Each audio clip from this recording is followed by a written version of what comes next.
Yes, I'm here with mystery writer Susanna Calkins. Thanks for joining us today. Thanks for having me. And let's talk about where things began for you. You started reading mysteries, if you will, at a very young age. Yeah. Nancy Drew? Yeah, I started, I think as most mystery writers do, maybe Nancy Drew, Hardy Boys, but I did discover Agatha Christie fairly early on when I was about 12 years old. You know, I started reading, I think the very first one I read was A Murder of Roger Ackroyd, and then after that I got kind of hooked. Yeah, and avid reader, ferocious reader, you were reading every day, Yeah, right? there was a time when I was reading for sure a book a day, and Wow. sometimes more than that, especially in the summertime, but can't quite do that now as an adult with a job and kids, but it was something I really enjoyed. Okay, so now you've published 2 novels so far. There's a 3rd one coming out soon. Yeah. You're working on a 4th one, yeah. so you got a lot happening. Yeah. And in fact, let's hold these up. This was your first one, Murder at Roseman's Gate, and this is your second one from The Charred Remains. They're right from the here. same series, so Lucy Campion sort of featured on the cover. I'm never sure if that really is her, but she's. You said A Murder at Roseman's Gate. Took you 10 years? Yeah, well, I wasn't writing the whole time. I was writing it, you know, bits and pieces. I got the idea when I was in graduate school, when I was working on my degree in history, and then I would take little bits and pieces. You know, maybe I would be on the bus, I'd write a scene, and I'd be waiting for the doctor's office, you know, and I'd write another scene. And, you know, over time, I suddenly said, I think I've written a book. Wow. Okay. But it took a long time. Now you've written a PhD. I mean, that's an accomplishment right there in history.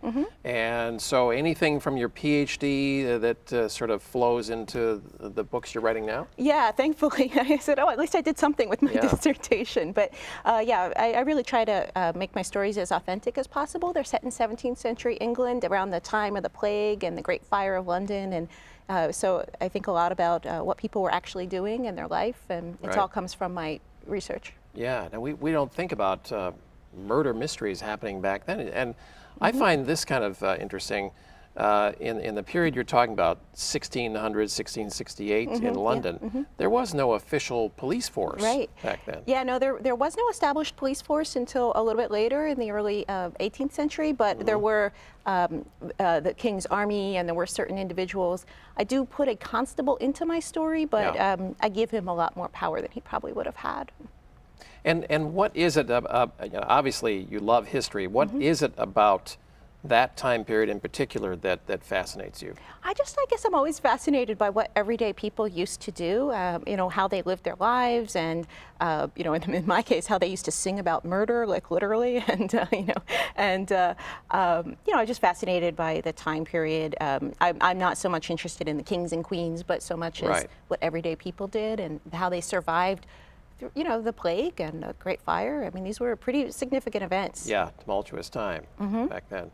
You're also a member of the Mystery Writers of America. Tell us about that, why you're a member of it, and what's so helpful about it. The Mystery Writers of America, I think, is a pretty terrific organization. It's a national organization, so you can be involved in both local Chicago and then also in the national part. I just love getting to know other writers, mystery writers, get to know people from all stages of their career. I feel now I can give back a little to people who are starting out, but I also can learn a lot from people who are kind of ahead of me, and it's really, truly wonderful organization. And I'm not just saying that. Okay.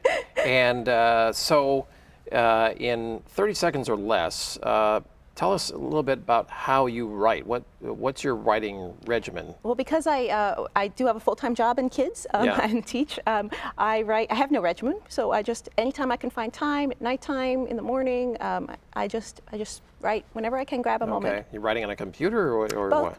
Yeah, I have my computer. Sometimes I write, but yep, exactly. Just give me a piece of paper. Matchbooks, write on matchbooks. If I can keep them in order, because that's you know the main problem when you get things messed up. All right, Susanna Calkins here.